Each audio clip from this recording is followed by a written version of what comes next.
tenés la batuta. Perfecto, y ya puedo grabar también. Así. Y yo la hice recurrente, no sé si eso se mantiene cuando te paso. Sí, sí, Listo. sí, sí. Porque vos la creaste desde tu Gmail igual, ¿no? Esta reunión Sí, tenía de tu abierto Zoom. ese y creé, y después dije, uy, lo hubiera hecho desde el Gmail. No, no, estamos todos bien. Ok, ok. Oye, Igual se nota que está mejor, está como más estable. sí, sí, Em, sí, sí.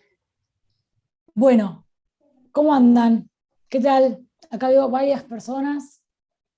Julia, Aldana, Daniela, Victoria, Estefanía, Antonella, Mayra, Juliana, Camila, Catalina, sí, Antonella ya dije, Manuela, ya también. ¿Hay más de una Manuela? Me parece. No, una sola. ¿Cómo están? Es retórica la pregunta, no, no espero una respuesta válida. Bien,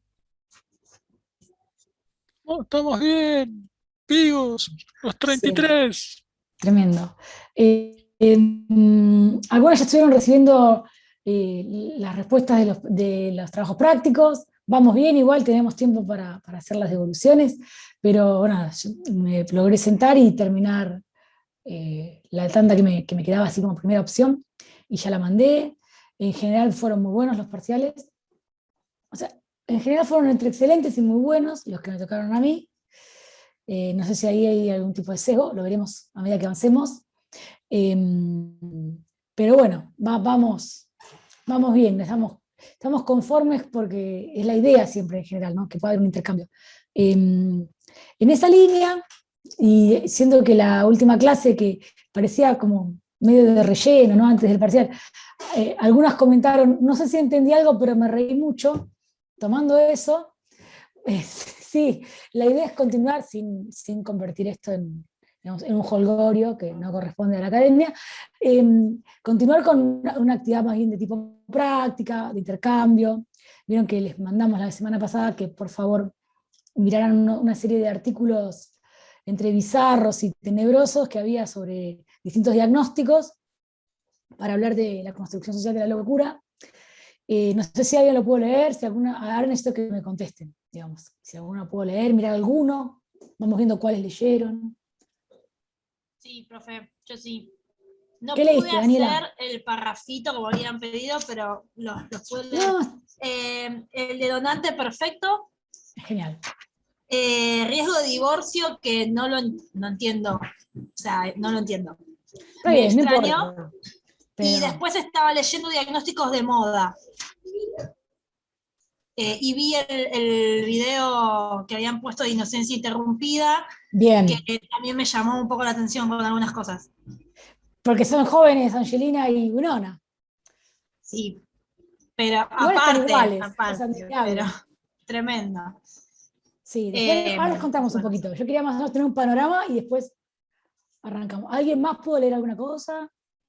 Yo leí también ¿Quién está leyendo? el de donante enfermo, leí también el del divorcio también, pero la verdad es que no entendí medio cómo relacionarlo, así que pensé que era un problema mío, que algo no había entendido, pero bueno. Y después también leí otro, no me acuerdo, el de uno que era bastante largo, que hablaba del ¿El del DCM? vampirismo, la fobia Ah, el social, vampirismo, sí, el mal de Zambito. ese, y también Serie vampírica. el que habla del trastorno de, ya te digo, ese del trastorno desafiante, algo así, perdón, Está no, desafiante. ese. Bien. ¿Alguien leyó La propensión de los esclavos a fugarse? ¿De la metomanía? Dicen que sí. Ok, vamos bien. Entonces tenemos Mal de Zambito. El donante Perdón, Euge, perfecto. ya que Sí, estamos como sí. intercambiando, sería interesante que todos prendan la máquina porque a no ser alguno que no pueda porque no le da el ancho de red, pero si queremos intercambiar es muy difícil no vernos, así que ya que el método no es tan sencillo, por lo menos estar lo más presentes posible, ¿no? Seguimos, Euge. Sí, si ven que eso hace inestable la conexión, Claro, exacto.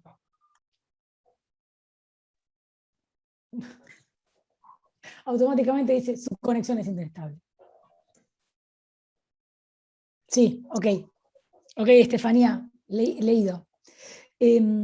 Bueno, entonces tenemos mal de Zambito, propensión de los esclavos a fugarse, histeria vampírica, riesgo de divorcio, donante perfecto resultó ser un enfermo mental. ¿Algún otro? Yo leí el de Borges, pero como que no entendí mucho y después empecé a No leer importa, el no de importa. Foucault, La que confusión es parte de habla... la actividad. La confusión es parte de Después la actividad empecé... y se mantiene hasta el final, digamos. Sí. Aún cuando la Claro. actividad termina, se mantiene la confusión. Después empecé a leer el de Foucault, que habla del de Borges, y ahí mi cerebro dijo, no, bueno, me voy a hacer un mate. Sacamos de acá. Sí. Hablando, no entiendo.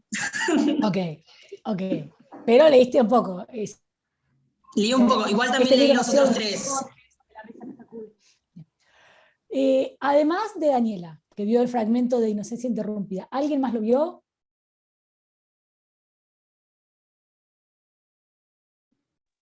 Sí, yo lo vi también.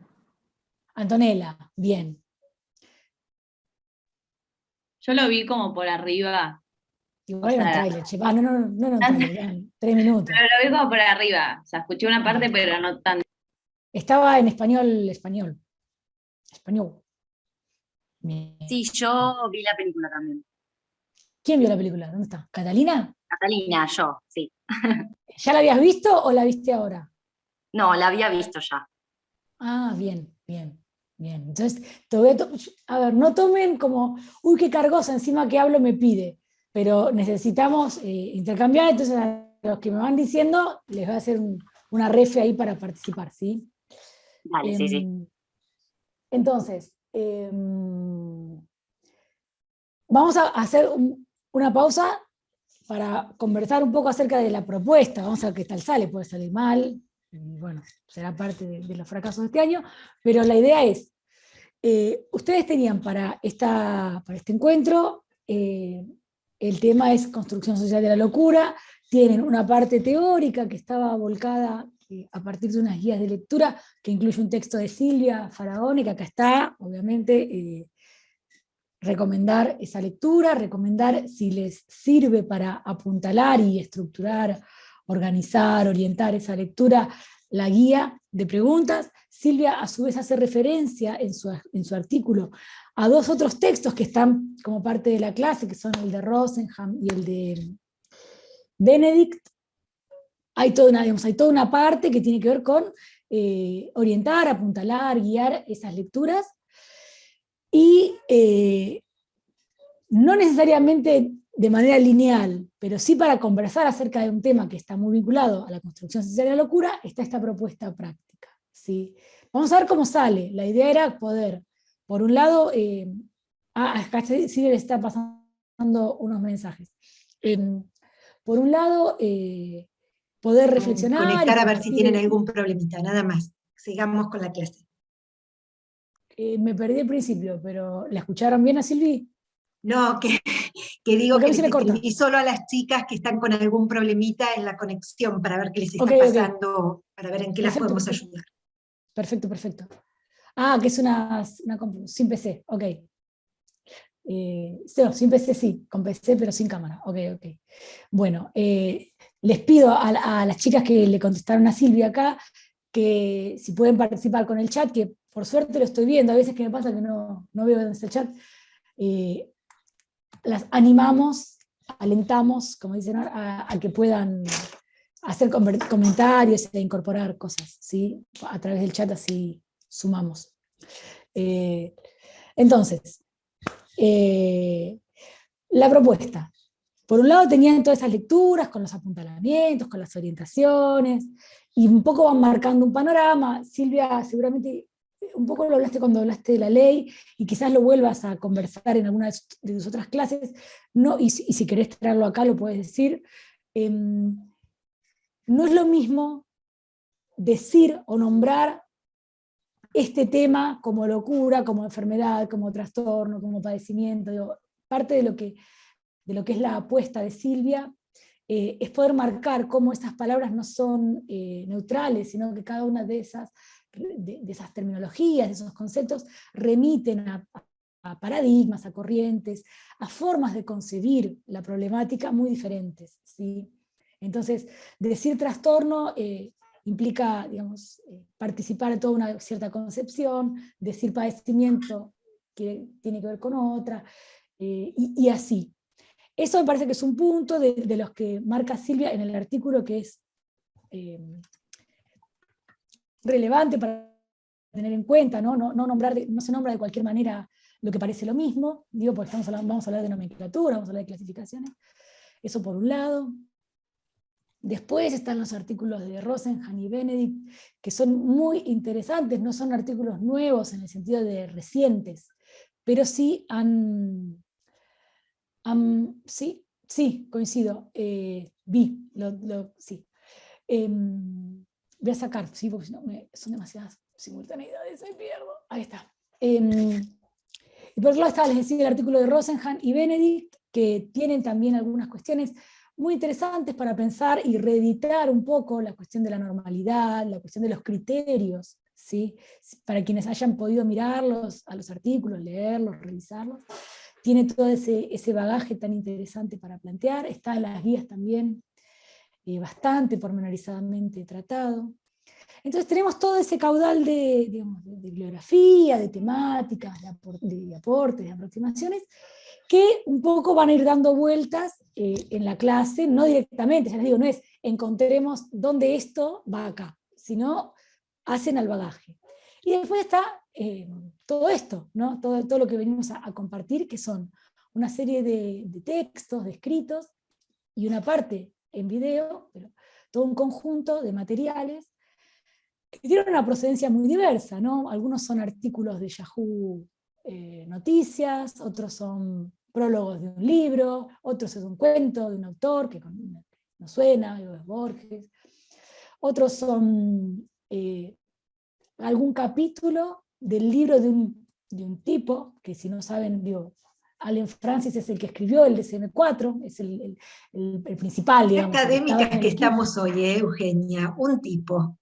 Sí, es como me parece que funcionó la última vez, y hasta que no me corran de eso, me siento más cómoda pudiendo alternar un poco el lenguaje, si no es muy aburrido. Es el que hizo el DSM-4, que vino a Argentina hace un tiempo y presentó el libro al que corresponden esas clasificaciones que él hace o que recupera de otros tiempos. Hay un poco de todo, digamos, un conjunto heterogéneo, un mosaico heteróclito, como decía un libro que hablaba de historia y las clases medias en Argentina.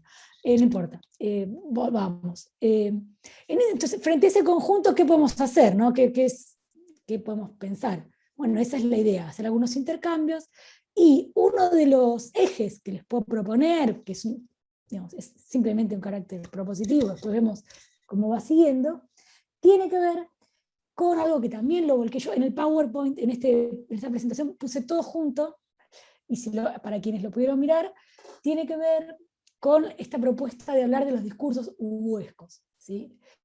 El discurso ubuesco es algo que menciona Foucault en alguno de sus libros, recuperando algunos aportes de la literatura, algo que es muy frecuente, Foucault no viene al caso, pero esta combinatoria, ¿no? De decir, saco material para hablar de algo en una mezcla entre lo sociológico, histórico, filosófico, no es difícil de encasillar a Foucault. Y para eso digo, no solamente es complicado decir dónde está, sino que además toma cosas de la literatura, en otros lados toma cosas de la pintura, en otros lados toma otras cosas. Digo, en esa cosa siempre mezclada que tiene Foucault, vienen estos textos. Y viene esta propuesta de hablar de lo ubuesco. La idea es que podamos conversar, por eso yo en algunos momentos les voy a pedir a las que fueron leyendo que hagan como una especie de reseña, aunque sea de las percepciones que les generó. Yo decía escribirlo porque a veces escribirlo sirve para apuntalar un argumento, pero si se lo recuerdan igual, bienvenido. Conversar un poco acerca de esos textos y poder pensarlos a la luz de esto que les digo, que es lo del discurso ubuesco. Lo del discurso ubuesco, en principio, después lo vemos, ¿sí? Entonces, como para empezar, porque es lo más nuevo y porque vimos que tuvo buena recepción, al menos durante la clase, lo que fue los fragmentos de Atrapados sin salida, les quería pedir a quienes vieron el fragmento de Inocencia Interrumpida y a quien vio la peli, que comenten hacia las demás, porque somos todas chicas hoy me parece, ¿no? Y Marra, que acepta mansamente que digamos chicas, no pasa nada. Que hablen de eso. Dani, ¿vos lo habías visto al fragmento? Sí. ¿Qué puedes contarnos? Yo voy cerrando para no hablar. Es una escena en donde hay 3 chicas, que son tipo las pacientes, y resulta que están como leyendo los diagnósticos médicos. No sé si es que están viendo los diagnósticos porque, o sea, imagino que entraron, no vi la peli, imagino que entraron a la oficina y se pusieron a chusmear. Y empiezan a leer determinadas... Ay, voy, Sofía, perdón. Empiezan a ver determinadas... Escúchame, si tenés que atender a tu bebé, seguimos con... Puede ser, con sí, perdón, mil perdones, por todo favor. junto, chicos. Sí, de la vida misma. ¿Quién era la que había visto la película? Catalina. Sí, hola, acá estoy. Hago este comentario entonces. Fíjense, la lectura Juli que hace Dani también, es a partir de la... Juli también. Juli levantó la mano. Bueno, entonces empezamos por Catalina y seguimos con Juliana, pero les quería hacer este comentario. Del extracto hay muchas cosas que no se entienden. ¿Qué hacen ellas ahí? ¿Para qué están? ¿Qué están leyendo? Todo ese contexto lo va a traer la peli. Sin embargo, hay como un recorte donde, asumiendo que hay cosas que no entendemos, estamos adentro de una escena, ¿sí? Eso es como, llegaste en medio del quilombo, bueno, llegaste y hay cosas que no entendemos qué está pasando, pero algunas sí. Catalina, ¿qué puedes contar de la peli o inscribir esa escena, ya que viste la peli, en de qué se trata? Bueno, voy a spoilear capaz a las compañeras que no la vieron, pero sí, como decía la compa, están justamente en la oficina de lo que sería supongo, terapeuta, en el lugar en el que ellas están internadas.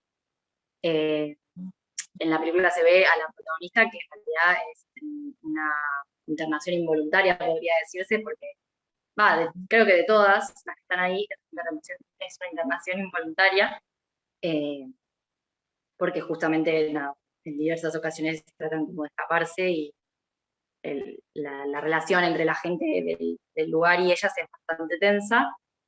Y sí, están como en el segmento están leyendo las patologías que este terapeuta indica sobre ellas, y ahí como que se ve que una que es la protagonista como que lee eso y directamente dice, sí, así soy yo, como que se identifica al toque con lo que lee del diagnóstico que le hicieron de ella. Capaz como por el encasillamiento también, como bueno, esta patología, eso, más o menos sería la escena. Y se leen como entre ellas las patologías de la otra, se hacen como burlas, y de hecho una de las compañeras dice como que todo el mundo en cierta parte tiene esa patología que le habían como adjudicado a otra de sus compañeras. De eso hay algo que me llamó la atención. Ahí que se me cayó la escena, el contexto, puedo opinar. Sí, es cuando estaba leyendo, anoté tipo los síntomas que leía la chica, que por ejemplo, inestabilidad de la autoimagen, actitud pesimista, inadaptación social, impulsividad en actos perjudiciales para sí misma, y pone como ejemplo el sexo casual, y ella como que dice, así soy yo, y le contestan, así es todo el mundo. Y eso yo lo asocié un poco, no sé si está bien, yo me vi Atrapado sin salida, y hay una escena en la que descubre el protagonista principal, descubre que algunos están internados por voluntad. Entonces se asombra porque dice, bueno, todo lo que a ustedes les está pasando acá adentro pasa afuera también. Entonces esa noción de que, nada, afuera por ahí es esto, ¿no? Que los problemas pueden tenerlos todos, digo. Bien, bien. Nos quedó, Catalina ya habló, pero había alguien más que la había visto. Julieta. ¿Juli? Yo la vi, sí, yo. A ver. Hola. No, yo la vi hace mucho igual, la vi cuando era más joven, era una adolescente. No digo cuando se estrenó porque ni habrías nacido, mira. No, eso no lo sé, pero... 99. No, o sea, me acuerdo un poco el argumento, me acuerdo que era una chica que, si mal no recuerdo, había intentado suicidarse, ¿o no? Sí, O es algo una cosa así. medio rara, tomó algo, pero también tuvo autolesiones, digo, para usar el Claro, lenguaje.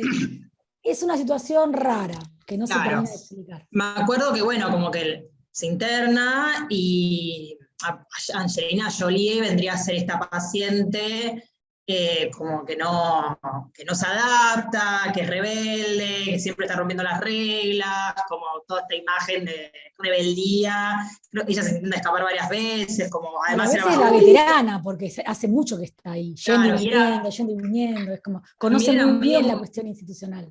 Claro, y era medio mala con las compañeras, me acuerdo también, porque había otras como también personajes, Reese Witherspoon, la del legalmente rubia, tenía un trastorno alimenticio. No es Riz, pero se le parece. ¿No? Ah, no, No, es la la que está es otra. Brittany Murphy. Esa, sí, la que actúa con Dakota Fanning en otra película. Bueno, Exactamente. La hija del me rockero. acuerdo, a mí siempre me había quedado una escena particular, muy como que me llamó siempre la atención desde que soy joven, que es esa escena donde está la médica, o no era una médica, la que era como que la Whoopi Goldberg, miraba. la ¿Cómo? enfermera. La Whoopi Goldberg, la enfermera que enfermera. le hace un planteo a ella y le dice, vos no estás loca, ¿no? Que le hace todo un planteo y le dice, vos no Estás estás loca, aburrida.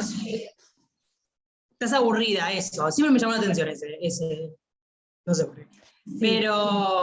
Pero bueno, nada. Eso es lo que me acuerdo, más o menos. Bien, bien. ¿Alguien más vio o quiere comentar algo del pedacito, de la peli, si la vio? ¿No? Bueno, les contamos ahora el trasfondo. Cuando Mariana estaba preparando la clase de institución total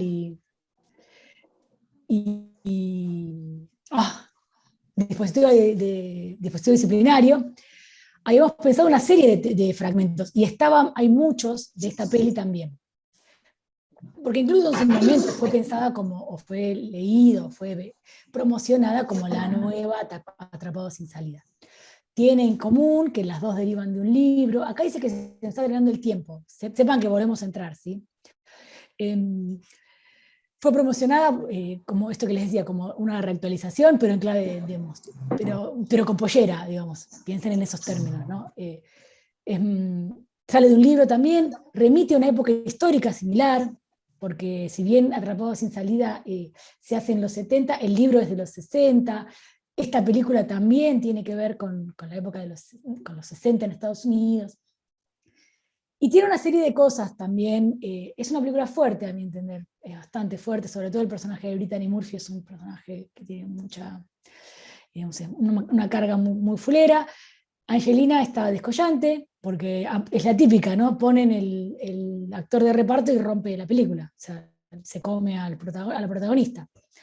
Y tiene toda una profundidad del personaje de Angelina. Después habría que ver si ella se comió el personaje o no en sucesivas presentaciones, pero ahí cuando sale, cuando irrumpe, es muy, digamos, muy, muy lograda, una serie de cuestiones. Y sí, la película tiene que ver, como dijeron, con una internación, podría decirse pseudo involuntaria, no queda del todo claro si es un poco por desconocimiento, por alejarse, que esta chica que era la única de una familia de alcurnia, aparte de una familia culturalmente muy aventajada y económicamente, de una zona muy cheta, digamos, dentro de Estados Unidos, la única que no tenía definido qué iba a hacer con la universidad. Vieron que hay todo un tema para ellos con pasar a la universidad, con elegir para entrar al campus y todo eso. Es la única de su promoción que no tenía nada pensado, pero que era una chica que escribía ya, que le gustaba escribir.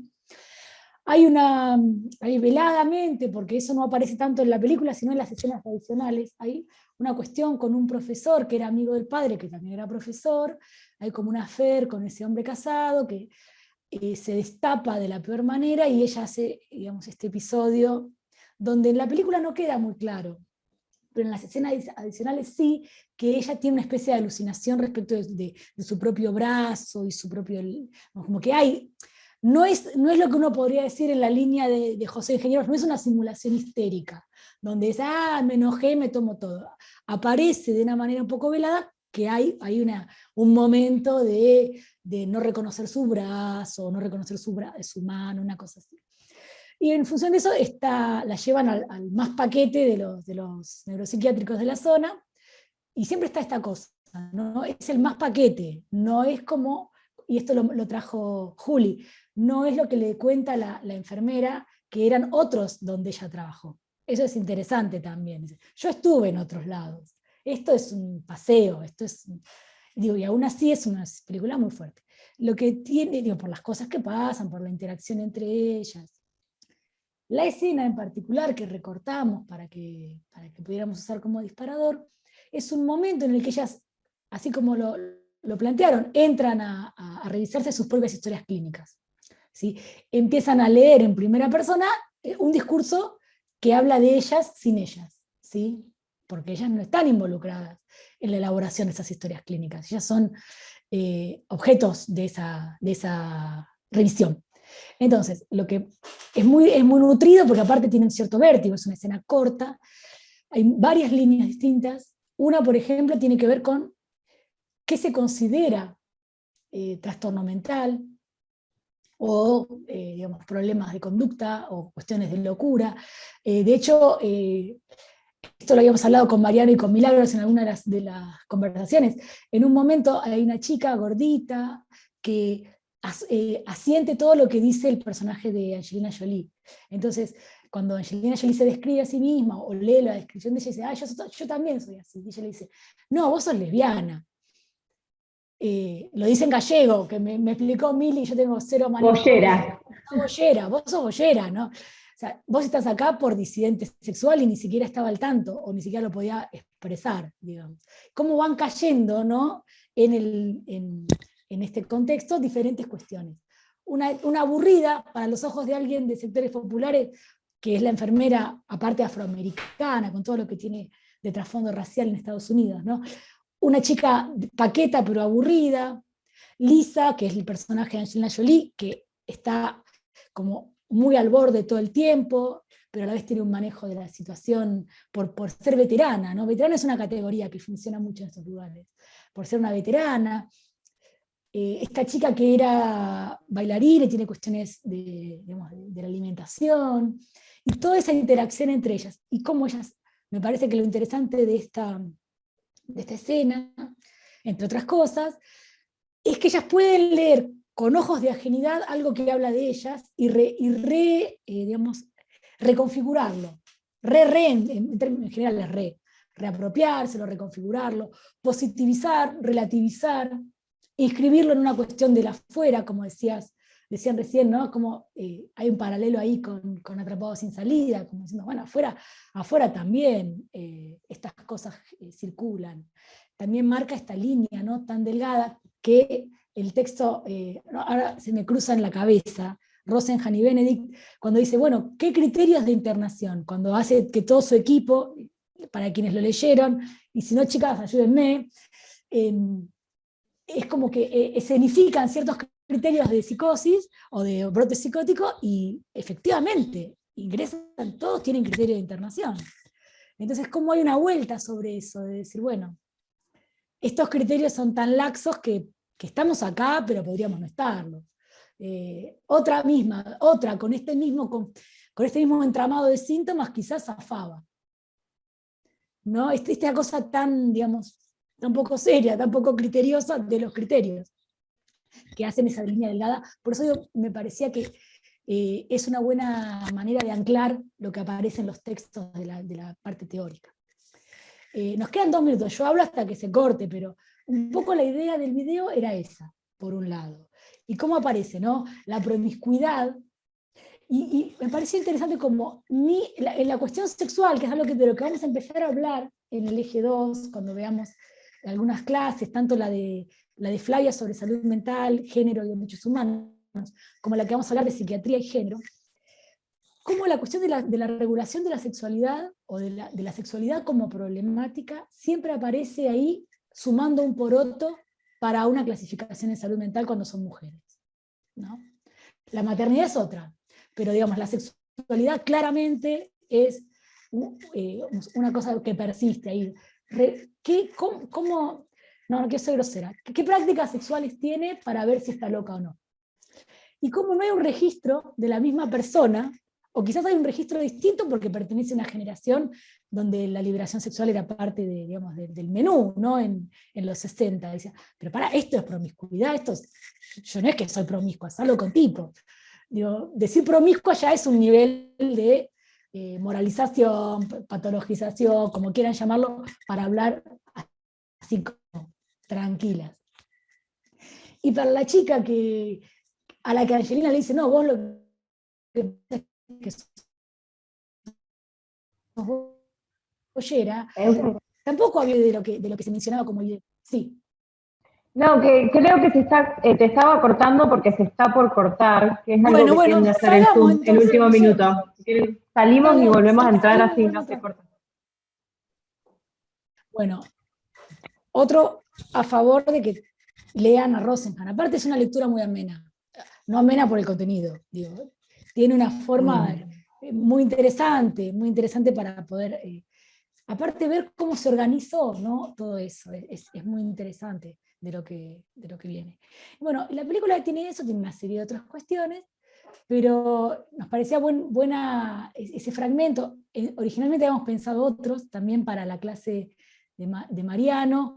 Veremos si hay, para no ir aburriéndonos nosotras también, en los diferentes cuatrimestres vamos cambiando las referencias y los Yo a Mili, recortes. perdón, Euge, yo a Mili le había comentado que había empezado una peli, pero no la pude terminar de ver, creo que vi la primera parte, la primera mitad, que es una película nueva que está en Netflix, que es española, es re pochoclera, que se llama Loco por ella, es española.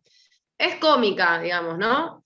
Pero parece como si hubieran tomado el estudio de Rosenhan. Yo le decía a Mili, porque es un chico que se enamora de una chica que sale en una salida permitida de su tratamiento, la piba es tipo medio como un descontrol, a él como que, bueno, nada, esa cosa, el amor romántico y así pasional, ese estereotipo. Pero bueno, es interesante porque el pibe lo que plantea es, bueno, ¿cómo puedo hacer yo? Pierde contacto y dice, bueno, descubre que está en un neuropsiquiátrico, así lo llaman directamente. Sí. Y bueno, y es todo lo que hace para poder entrar, pero después no puede salir. Entonces, está bueno, porque hasta incluso es como el contrato que firmó, cuando después le dice, pero yo en realidad esto lo hice porque convenció, o sea, le pagó a uno para que lo deje entrar, a un médico para que lo deje entrar. Entonces después una vez adentro, la directora del centro de salud, ¿viste? Decía, no, pero yo en realidad esto, y todo era leído en clave de locura. Entonces todo lo que decía el tipo no tenía credibilidad. Y esa parte, ese aspecto era interesante como para ejemplificar un poco. Hay un cuento de García Márquez que lo hemos trabajado muchísimo en la cátedra, que lo dejamos de trabajar para poner cosas más innovadoras, que se los recomiendo leer. Se llama Solo vine a hablar por teléfono. ¿Cómo? ¿Lo pusimos como material? Estuvo dentro sí, para el trabajo práctico. ¿Lo pusimos en este cuatrimestre? Sí, estaba dentro del tema 2. Perfecto, léanlo porque también tiene mucho que ver con esto. Sí, por ahí alguien quiere contar el argumento, porque no todos... Sí, tal cual, cuente. ¿No? Es el momento para ir entrando ya al análisis de los textos, así que bienvenido. Está buenísimo. Sí. Sí, Ani, si vos lo tenés más fresco. Sí, me pueden ayudar porque creo que algunas chicas lo leyeron, entonces... Sí, si lo leyeron los estudiantes estaría bueno que lo cuenten ellos. Sí, mejor. Sí, si quieren arranco, no sé si alguien más lo leyó para el parcial. La protagonista se llama María, no me acuerdo bien en qué lugar transcurre, pero cuestión que está con el auto en la ruta, se queda, tiene un par de inconvenientes, y ella está desesperada por avisarle a su pareja, a su marido, que no va a llegar a su casa a la hora que tiene que llegar. Entonces se para en la ruta, empieza a hacer dedo para que la levanten para poder solucionar el problema, y la levanta un camión que ella no tiene idea qué es, pero bueno, le dicen dale, súbite. Está en la parte de atrás y empieza a ver que hay un montón de mujeres dormidas, como que parecen medio dopadas y tapadas con una mantita, como que las tenían ahí. Y las llevan a una institución que ella no tiene idea de lo que es, la hacen entrar, y nada, me llamaba mucho la atención cómo desde el principio se se notan en la escritura todos los rasgos de institución total del lugar a donde los llevaban, como de las barreras de entrada, salida, guardias y pacientes.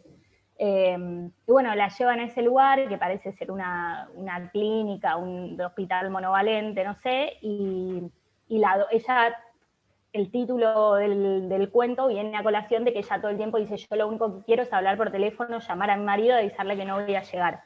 Pero le dicen: bueno, tranquila, ya vas a poder llegar, ya vas a poder llamar, y se queda en la institución obligada, digamos, claramente sin su voluntad, encerrada un montón de días.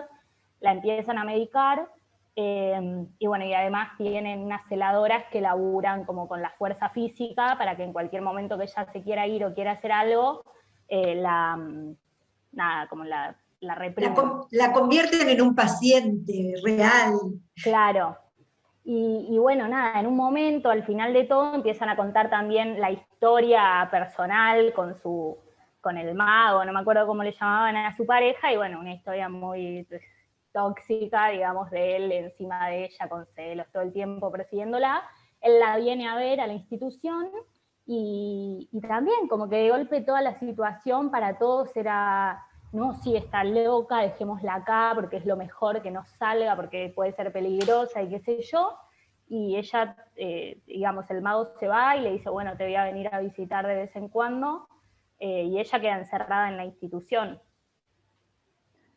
Sí, yo me acuerdo que ella era como el partener del show del mago, digamos, de su pareja. Era como la parte que completaba el show o que asistía, digamos, era como suplementaria al show. Y por otro lado me acuerdo también la imagen no lo volví a revisar en los últimos días, pero me acuerdo muy claramente la imagen del director del hospital, no sé si alguien se acuerda.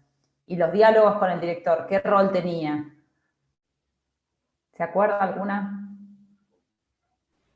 El director es el médico, digamos, el que la va a ver, como el que todo paternal. Sí, sí, bueno, nada, sí. Ha sido un rol como muy, no sé, no me sale otro que paternal, pero está mal. Sí, acá dijeron paternalista, o sea. Claro, sí. Acá tiraron. Pero igual aplaza los tiempos, no le da lugar a su palabra, digamos, es un rol clave, ¿no? Claro, y muy vertical, muy de todo el tiempo. Sumamente vertical, todo pasa por él, y sí, como disfrazado de un cuidado, ¿no? Un cuidado disfrazado. Bien, bien. Bueno, a mí me pasó, yo recuerdo haber visto la película en su momento, esta de Inocencia Interrumpida, y después vi los fragmentos y vi las escenas adicionales y qué sé yo, cuando estábamos pensando cómo organizar la clase con los compañeros para la disciplina y educación total. Y hay una escena que también Winona, es como, vieron que es como una plantilla, hay que señalar ciertas cosas en ciertas películas. Bueno, hay una escena que encima es Vanessa Redgrave, la directora. No sé si la conocen a Vanessa Redgrave.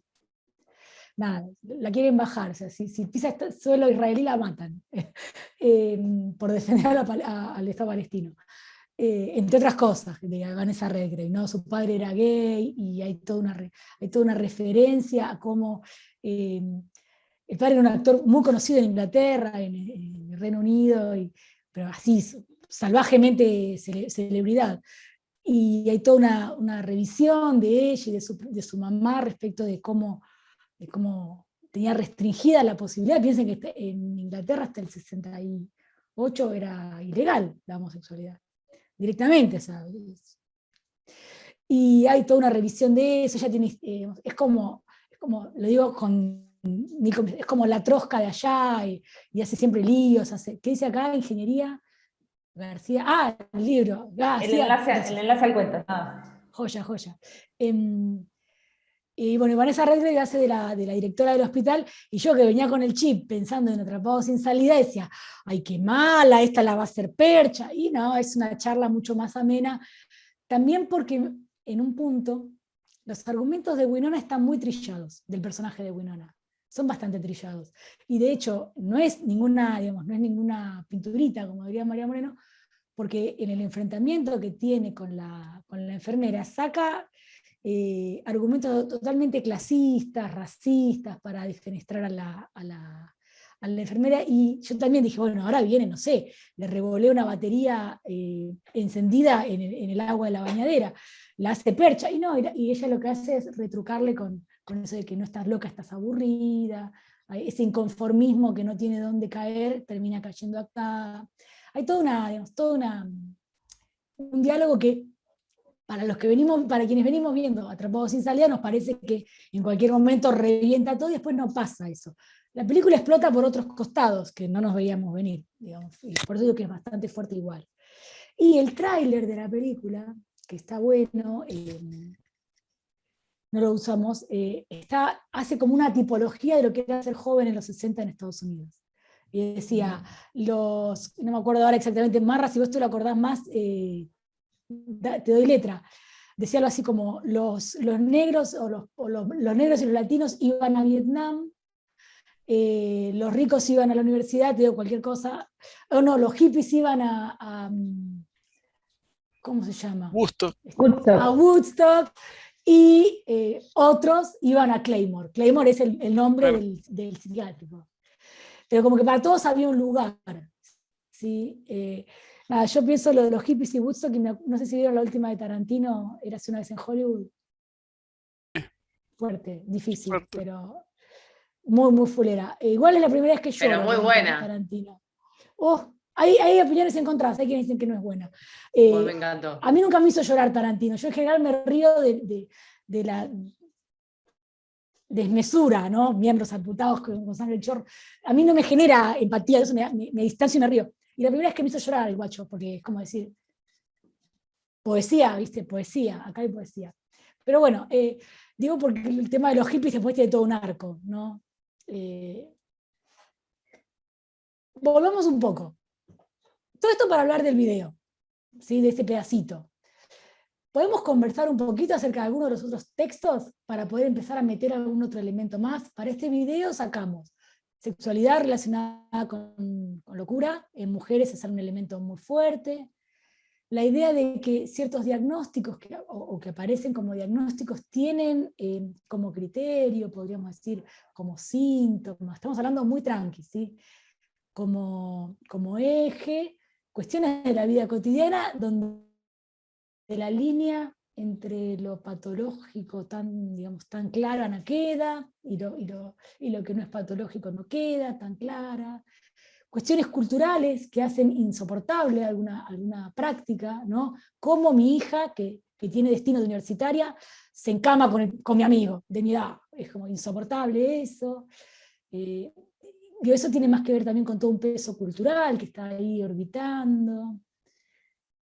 Así, en esa línea, así de tranca, las invito a que veamos qué piensan de esos otros textos y sigamos avanzando.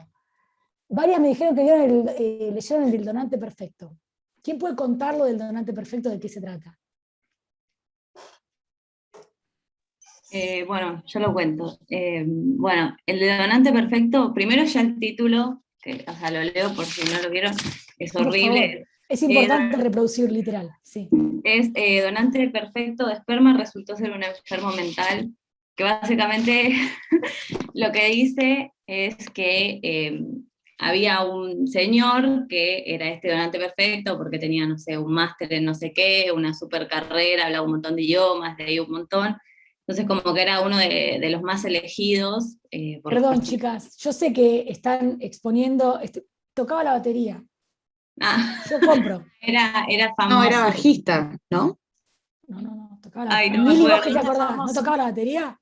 Sí. Baterista, sí. Era, todo bueno, bien era con la parte rítmica, pero era baterista. Entonces como que era el que más elegían, o que lo habían elegido un montón, porque tenía un montón de características, bueno, esperables o deseadas, y después como que por un error, por un email, que no me acuerdo exactamente cómo fue, termina siendo, o sea, no sé si todo lo contrario, pero sí contrario a lo que esperaban que sea, que es que al final, no sé, tenía esquizofrenia y no sé qué cosas más. También tenía, creo que una carrera universitaria. Pero por defraudación con cheques. Eso, había estado preso, bueno, entonces a partir de eso obviamente se arma todo un problema con las familias, que le hacen alta demanda a la empresa, eso donde compraron el Esto no esperma. es lo que acordamos, dirían. Esto no es lo que acordamos. Y aparte, avanzando un poco más, hay una cuestión también de decir, si la locura es genética o es hereditaria, yo acá compré y mi hija, mi hija puede haber heredado esa, digamos, esa patología. Ahí aparece, parte de la demanda tiene que ver con eso, ¿no? Con la, claro, porque con lo que criterios de querían elección, evitar, por lo que demandaban era, o por lo menos lo que yo me acuerdo cuando lo leí, de que podía alguno de los bebés que recibió, digamos, su esperma, o sea, si en el futuro, claro, si en el futuro llegaba a tener algún padecimiento, trastorno, etcétera, que tenía, querían ser resarcidos de antemano o prevenir que pueda aparecer alguna situación así en el futuro, dando, planteando sí que es hereditario o lo que fuese, digamos. Y además otra cosa que demandaban era que estas empresas tengan controles y que justamente los donantes no tengan tipo antecedentes penales o ciertos antecedentes médicos. Eso creo que eran... Toda a la vez, ¿no? O sea, antecedentes penales. O sea, tiraste un cheque en blanco y es lo mismo a, no sé, flasheaste que era Jesús y te tiraste en un toldo, ¿no? Es todo lo mismo. Lo digo en joda. Estamos tratando digamos, de extremar algunos argumentos buscando el carácter huesco que es a donde queremos llegar. Bien. ¿Alguna otra cosa con el donante perfecto?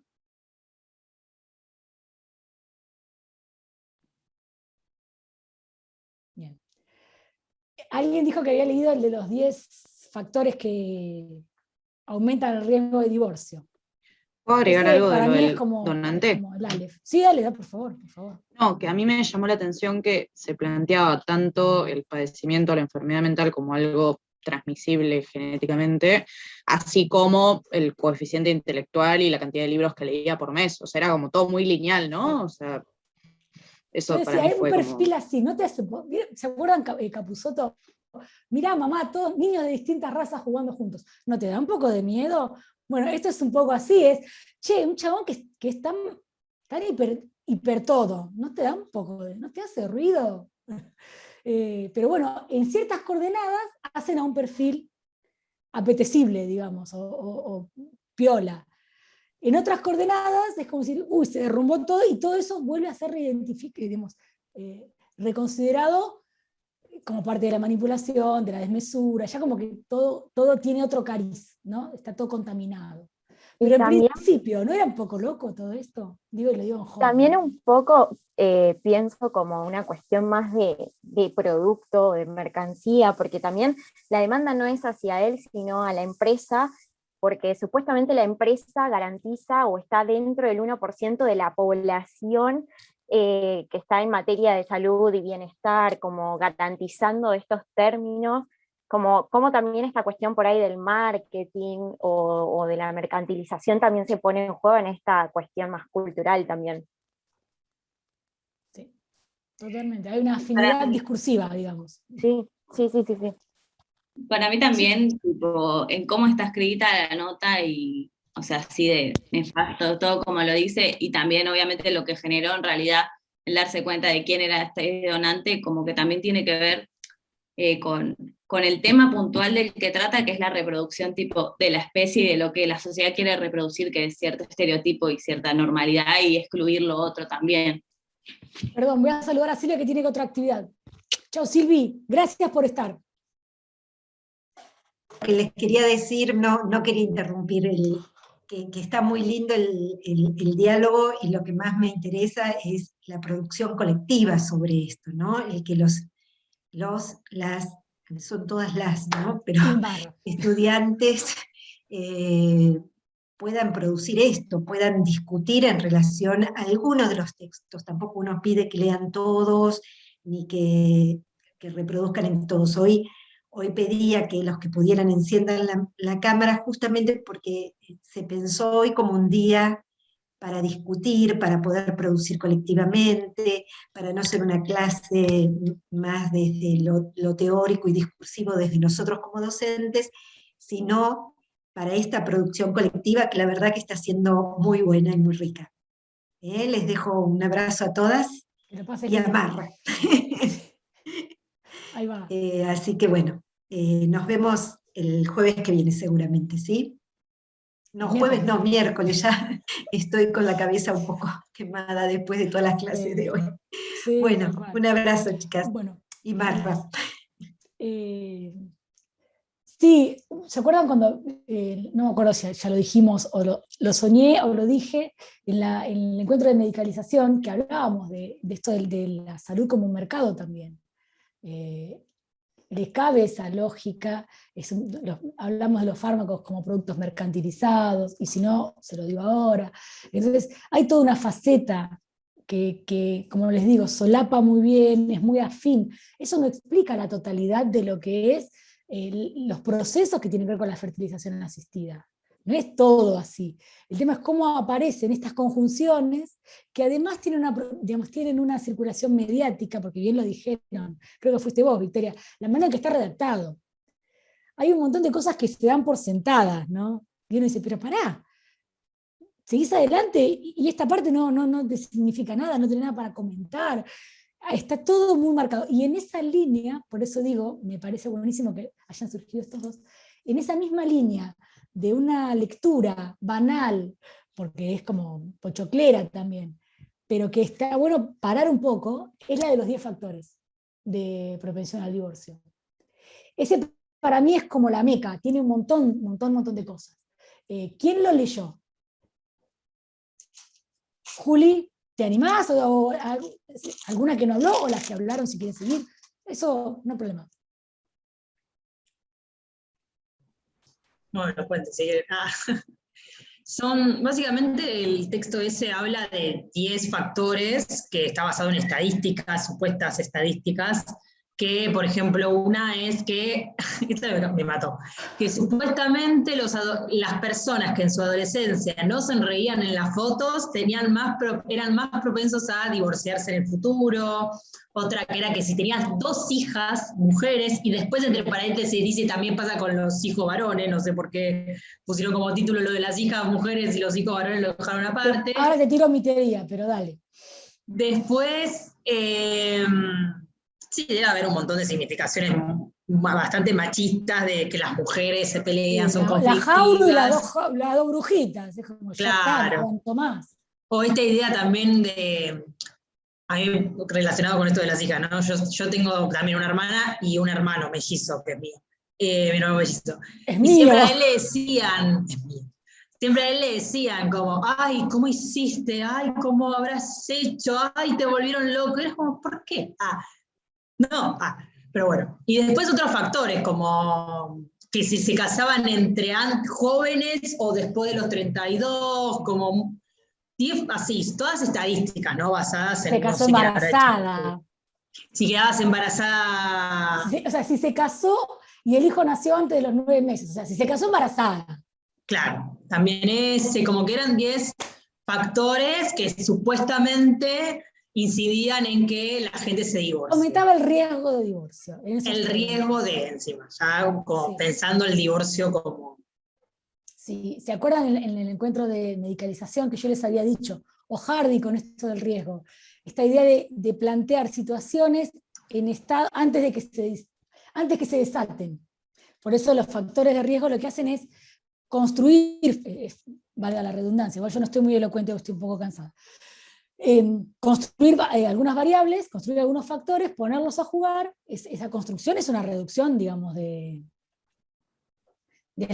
resto de las posibilidades, pero expresar esos factores en algún término cuantitativo, ponerlo a jugar y de manera tal de establecer, antes que el hecho ocurra, las probabilidades de que ocurra. Entonces hay como una remodelación del futuro posible, ¿sí? Es como un determinismo al revés, porque va para adelante, ¿sí? Y decir, bueno, como esto va a pasar, actuemos ahora. Y en ese actuar ahora cambiaron el futuro. Es medio como volver al futuro a la 2, como decíamos el otro día. ¿Puedo agregar una cosita que yo me Por quedaba supuesto. pensando? Sí, porque tiene un montón para decir. Digan. No, sobre ese artículo que decía Juli también recién, que para mí muchos de los factores que nombra están muy ligados a la mujer, digamos, incluso había uno que decía si estaba endeudada la mujer antes de casarse, y que después yo me quedaba pensando, medio, o sea, se casó por interés. Bueno, claro, y además... Yo le digo lo que también, leo como una tía mala, ¿no? Se casó sí, por interés. y lo que yo pensaba, que muchos de los factores que ponían incluso, que ser hijos, decía uno, de padres divorciados, qué sé yo, no sé, cosas que ya son... Estás como el donante perfecto, a ver si le das el divorcio. A la mayoría de la población, digamos, entonces como poco serio, digamos. Totalmente, es como una serie de estereotipos que vos decís, pero qué rancio, por favor. Sin embargo, esos son criterios estadísticos. A ver, son muchas las cosas que se me ocurren y que las hemos conversado varias veces en los encuentros, porque el riesgo de divorcio es genial. Lo primero es hablar del divorcio como un fenómeno natural, porque uno le aplica factores de riesgo como si fuera una cuestión de la naturaleza, ¿no? Riesgo de tornado, riesgo de granizo, riesgo de divorcio, ¿no? Es como, el tema es que ese lenguaje, por el uso del lenguaje mismo, digo, un lenguaje que aplica riesgos, factores, incidencias, legitima el tratamiento de algo como el divorcio, que es algo propio de la cultura, ¿no? De ciertas culturas incluso. Habilita el tratamiento al estilo de decir, bueno, riesgo de hipertensión, ¿sí? Algunos aspectos que tienen que ver con la cuestión congénita están velados, pero es como decís vos, si tus padres eran divorciados, por ahí aumenta el riesgo, no lo terminan de denunciar, digamos, haberte casado, eso. No solamente se naturaliza el divorcio, sino que se naturaliza el casamiento, que es la condición previa para divorciarse, ¿no? Digo, si no parece, hay cosas que no las está pensando. Avanzaron tantos casilleros de naturalización que desmontarlos es una tarea titánica. Para poder divorciarse tenés que haberte casado. Otra cosa que está por sentada, la heteronormatividad. ¿Sí? Es la monogamia. Digo, hay un montón de cosas que están por sentada para poder hablar de divorcio y decirle que eso tiene un riesgo. Todo eso está puesto ahí y no merece mayor explicación. El tener hijos también. Después están estas cuestiones de género que para mí están muy veladas. Mili, sí. No, el tener hijos también está como ahí dado por hecho, ¿no? Tipo, si te casás, formás una familia, vas. O sea, si te casás, la familia va a tener hijos. Sí. Y después están, con todo hay elementos que son inclasificables, porque el tema de las fotos, Mili se ríe porque una vez lo hemos conversado, me quedo sin tiempo, actualizo ahora, igual no actualice nada, bueno, me va a seguir sacando. Marra, vos que tenés más, son chicos que yo, pero están más cerca de mi edad. Yo crecí en los 90, el grunge, Nirvana, nadie se reía en las fotos en mi entorno. No. Mirá, bueno. Yo era black metalero. Black metalero. Black metalero del conurbano. Escuchaba solamente black metal, todo negro. No podía usar otro color, me sacaba la afiliación. Conurbano igual comparto, y yo igual no era grunge, pero mis compañeros eran todos grunge. Yo no voy a hablar de mis gustos musicales porque no viene al caso. Puedo decir que era una externa, y me juntaba con todas las tribus. Tenía la metalera, que estaba con el puzón rompiendo el pupitre, estaban los grunge, había de todo, eran varias tribus. Incluso hay algunas chicas que tenía la diferencia de hablarles que les gustaba Roxette, perdonen, lamento por Roxette. Pero bueno, había de todo, claramente. Pero digo, es necesario sustraer una cantidad importantísima de variables para que ese esquema tenga algún sentido.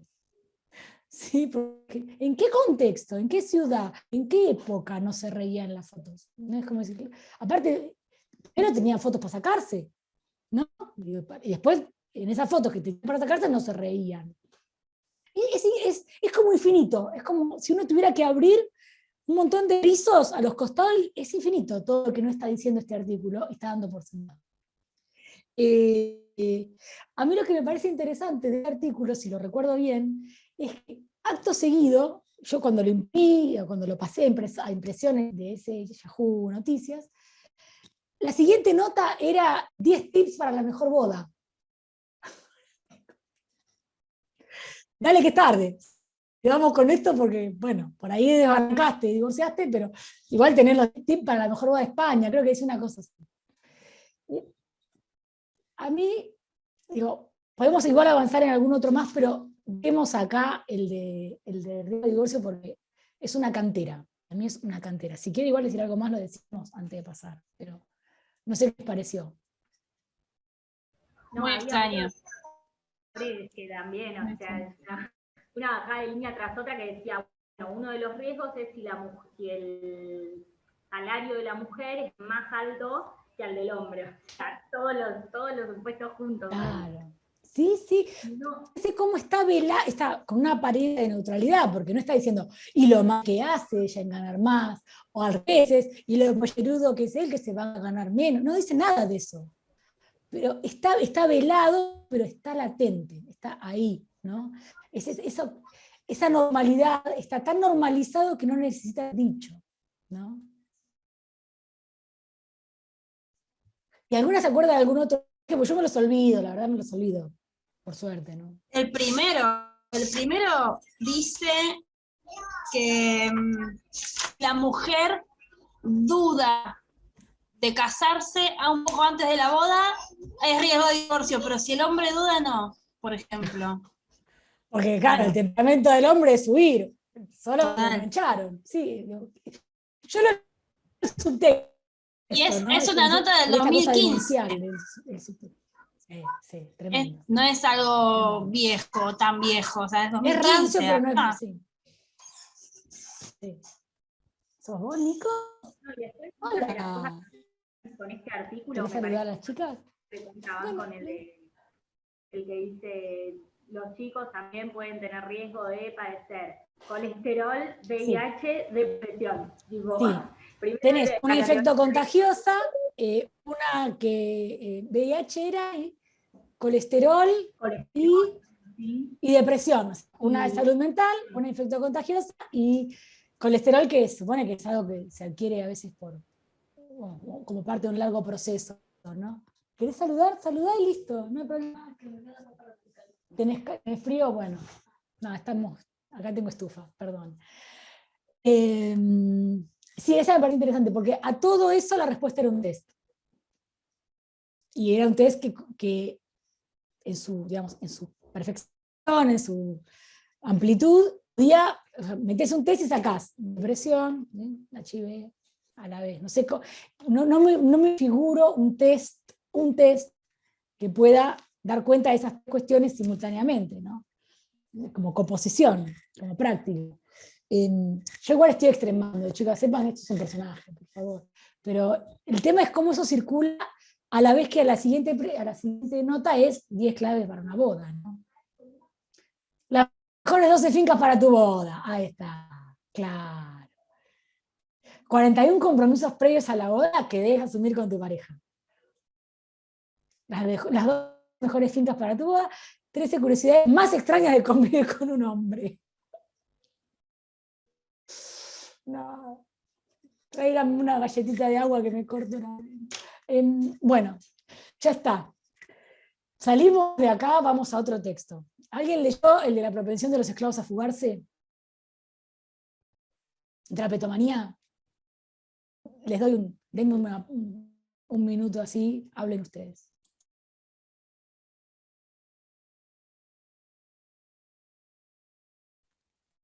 Bueno, yo hice unos apuntes de ese porque me llamó mucho la atención, así que bueno, más o menos.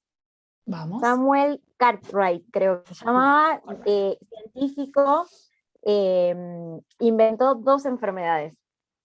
Que lo que lo interesante es cómo denominó el artículo, es enfermedades y peculiaridades de la raza negra. Habla, bueno, de los esclavos drapetomaníacos, detecta una enfermedad mental propia de los esclavos negros, que tienen la manía de querer escapar de la esclavitud, ansia de libertad. ¿Cómo se les ocurre? Están locos. Claro. Según el científico, las causas estaban en el trato dado por sus amos. Y ahí habla un poco de la cuestión de cómo debían ser también los amos con los esclavos. tenían que castigarlos hasta volverlos al estado de sumisión.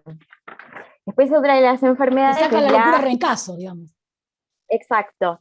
La disastesia etiópica, que consiste en poca motivación por el trabajo, la dejadez, el poco interés por la productividad de la plantación, y conlleva el embrutecimiento de las facultades intelectuales, torpeza e insensibilidad, que también son ¿por qué no le pueden propensos poner onda a a ser ser insolentes. esclavo, loco?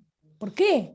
Y la cura, eso también es muy impactante, es estimular la piel, lavar al paciente con agua tibia y jabón, untarlo en aceite que penetre la piel, pero para que penetre tenía que ser a latigazos. Bueno, eso es un poco lo que, en resumen. Básicamente, la cosa sana, latigazo.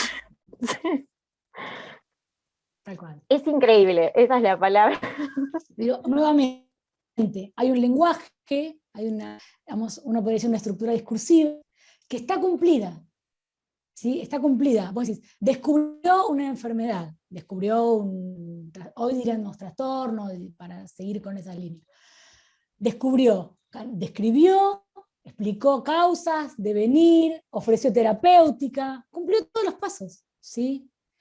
Les digo esto porque después, yo no me acuerdo ahora si es la semana que viene o la otra, creo que la semana que viene es Flavia con trauma social y después vengo yo, para no enloquecerla, para no agotarla, siempre conmigo. Vamos haciendo un poco un matiz, ¿no?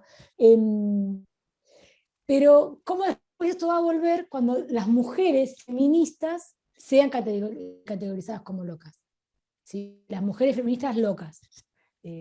Hay otro artículo que no lo trajimos acá porque tiene un lenguaje muy de época, que es sobre las comunistas débiles mentales, las comunistas españolas. Dice menos de un minuto, yo supongo que se va a volver a joder. Volvemos a entrar y ya vamos redondeando, que vamos muy bien. Ahí va.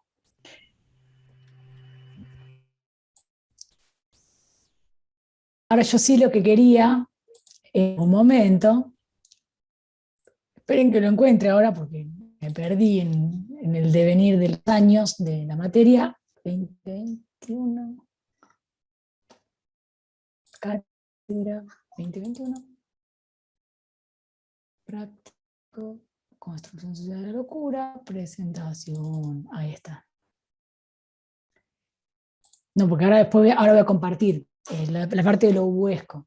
Me parece que es una buena clave de acceso a toda esta cosa que no se puede clasificar. Cierro con algunas cosas. ¿Hay más de terapeutomanía que les interese? ¿Las que vieron histeria vampírica? ¿Qué quieren contar? ¿Mal de Zambito? No, yo una cosa nomás, por el último artículo, que para mí había otra cosa que estaba para pensar dentro de la brutalidad, que en un momento decía cómo que ese desorden, o no me acuerdo cómo lo nombra mental, destapa, digamos, a partir de que el amo tenga lo trate de igual, digamos, al esclavo, y que eso, digamos, que no sea aparte cómo podés tratar de igual a un esclavo, digamos, es medio hasta imposible de pensar, pero como que eso generaba... Utópico, perdón. ¿Qué? Liberalismo utópico, nunca pasó. Claro, bueno, y como que eso generaba que, digamos, se produzca eso en el esclavo, y que por eso había que mantener, digamos, a raya o en un estado de sumisión absoluta para controlar que no suceda, que quiera huir y demás. Eso a mí me parecía también bastante... O sea, ser estricto con el esclavo es por su bien. Claro. Para que no enloquezca. Digo, porque si escaparse tiene que ver con que está loco, con que enloqueció, con que está enfermo, digo, y estar loco tiene que ver con una enfermedad, lo haces por su bien. Esto vuelve en la cuestión con las mujeres, cuando hablan de la maternidad de las mujeres feministas, dicen, no hay que tener ninguna contemplación con las madres que se vuelven al feminismo, porque van a dar hijos enfermos y que van a morir, débiles, degenerados, ¿sí? Eso después lo vamos a ver. Como a mí me interesa recuperar líneas argumentales que, como bien lo dice, yendo de allá para acá, recaen en diferentes sujetos en diferentes momentos históricos, pero la línea argumental ya está escrita, ¿sí? La línea argumental ya está escrita. Eso no hace lineales los análisis, ¿sí? Lo que decimos es poder reconstruir cómo va cayendo en diferentes sujetos en cada momento. A ver, acá hay un textual. El trabajo de Samuel Cartwright, quien se tomaría gustoso una copa con su colega Moebius, no es más que otro ejemplo de racismo científico. De Moebius habla exactamente el texto de Caponi. ¿Quién lo dijo esto? Andrea Ross. Bien, ¿vos ya estuviste leyendo el otro? No, no lo leí, pero cuando apareció, como Moebius apareció en azul, entré ahí y aparecía la página que tenía los 2 artículos ahí puestos y el resumencito de Moebius. Bueno, buenísimo, buenísimo, me alegro mucho. Breve comentario, porque es complicado. El cuento de Borges, que escribe el... Lo demás no importa, o sea, qué pasó después no importa. Lo que importa a efectos de esta conversación es lo describe el zoológico del emperador. Las categorías que se usan para describir al zoológico del emperador son fuertemente perturbadoras, porque son categorías que para nosotros no tienen lógica, pero están armadas en un lenguaje lógico. A, B, C, D, E, F, G. Sin embargo, lo que dice adentro es perros, gatos, que de lejos parecen osos o monos, no me acuerdo, no incluidos en esta clasificación. La perturbación se produce en esa dislocación entre que hay una estructura cuyos términos no tienen sentido para nosotros, porque no son una definición por extensión. Vieron que están las definiciones por relación, las definiciones por extensión. Una definición por extensión es, esto es A, gris, B, rectangular, C, angosto. Esto es por extensión, hay diferentes... Esto tiene una estructura de una definición por extensión, y uno dice, bueno, monos, perros, uno puede decir incluso mamíferos, aves, ¿sí? Y nada de eso tiene un sentido único, porque ni siquiera se trata de la multiplicidad, porque uno puede decir, bueno, hay una multiplicidad, ok, se parece a complejidad, te lo entiendo por ahí. No, ni siquiera es eso, es una mezcolanza, diría un enfermero de Santa Fe, cuando decía que era el corralito, decía una mezcolanza, para no decir perversión, ¿no? Decía una mezcolanza. A mí me quedó mucho esa charla que tuvo ese enfermero cuando fueron con Silvia, yo las acompañé a Silvia y a Ana a hacer ese campo, y para mí fue muy significativo todo eso, cómo trataban de nombrar en un esfuerzo por no reutilizar los términos que utilizaba la institución, nombrar ese horror, que era el corralito, que ya lo van a ver con Ana y con Silvia. Por eso las clases es difícil contornearlas, porque todo el tiempo aparecen las otras clases, ¿sí? Porque es la propuesta de la cátedra. Entonces, bueno, vamos con esa. Pero, ¿les parece que comparta la pantalla? Un toque sound habilitó, buenísimo, entonces voy a poder... Ah, no, inhabilitó, dice. ¿Estás por ahí, Mili? A ver si ahora se puede. Me había olvidado que tenía el cetro de poder. No, no pasa nada, es dos cositas. No, pero ahí te dejó. Cositas. Vamos. Ahí va. Bueno, esto ya lo vimos, vamos a pasar a vuelo de pájaro. Rosenhan, la guía, la actividad práctica 2. Esto es lo que proponíamos, que se los puse en el mail y también estaba en el doc.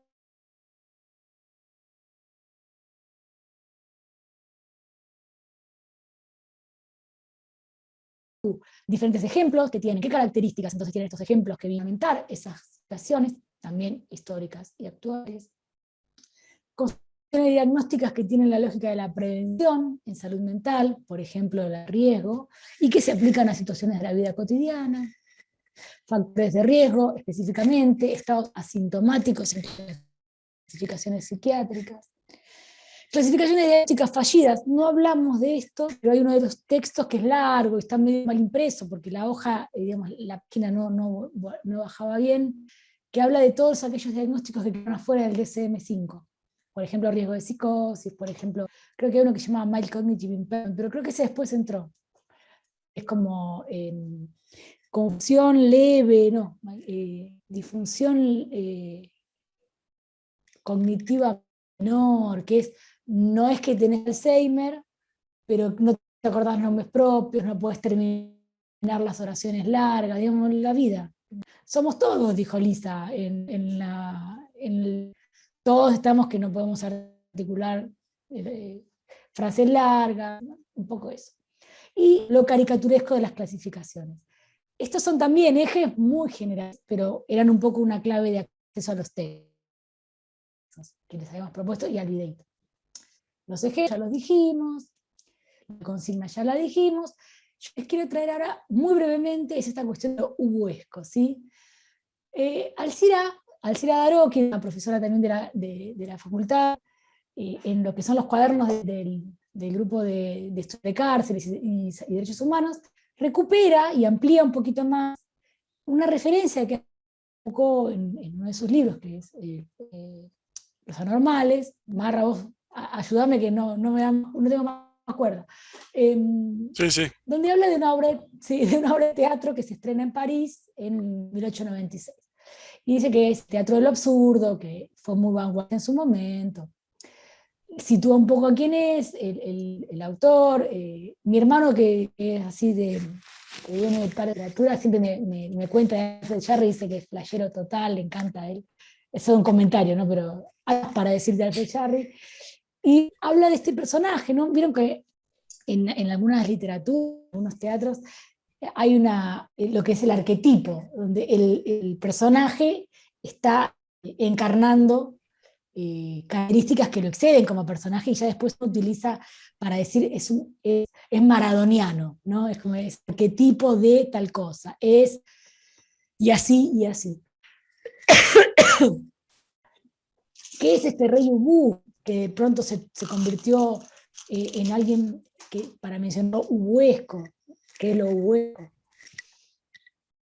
Este sinónimo de aberrante, absurdo, ridículo. Hay algo que para mí es fundamental en los discursos ubuescos, que tiene que ver con lo perturbador que son. Esta idea de los lenguajes nuevos, de los lenguajes, de que estas conductas, estas características de personalidad, de personalidad del personaje, se reflejan en un lenguaje. O sea, hay algo del discurso que se mantiene esa cosa perturbadora. En este caso es el lenguaje patafísico. Un lenguaje destructor.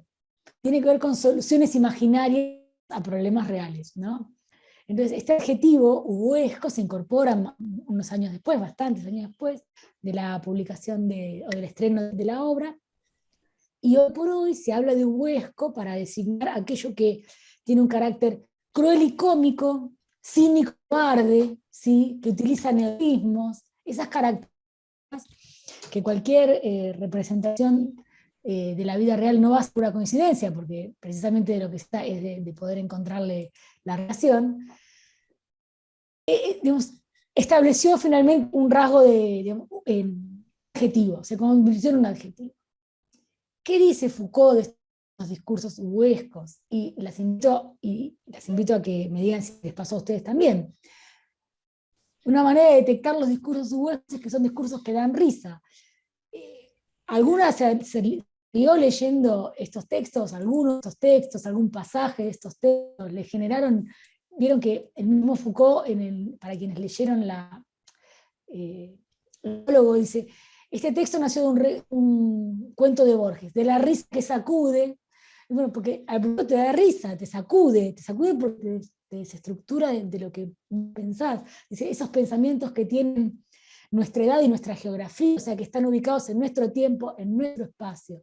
Todo eso queda sacudido por la risa que provoca un texto como el de la explicación del zoológico del emperador. Entonces, en principio, puede pasar, puede que no, son discursos que dan risa, porque tienen, ¿no?, este carácter patafísico, cómicamente cruel, medio cínico. ¿Cómo decís? Pero esto es un pusilánime, ¿qué es esto? ¿Qué es esta estupidez? ¿Qué es esta pavada? ¿No? Las lógicas pueden ser bizarras, ¿no? Extrañas, como puse acá, ciertamente risueñas. Sin embargo, y a la vez, que es un discurso que da risa, digo a la vez, no en contra, todo junto, es un discurso de poder. Y como sabemos, por haber, aunque sea surfeado un poco el pensamiento de Foucault, la noción de poder en Foucault involucra la vida y la muerte, habla de biopoder, habla de biopolítica, ¿sí? Digamos, las cuestiones más inmediatamente vinculadas a la vida y a la muerte quedan dentro de los juegos de poder. Entonces, sea un discurso que da risa y que es un discurso de poder, es un discurso que puede matar. Digamos, todos estos discursos que se presentan tan risueños, tan estúpidos, que uno dice, pero qué estúpido, pero qué mamarracho, ¿no?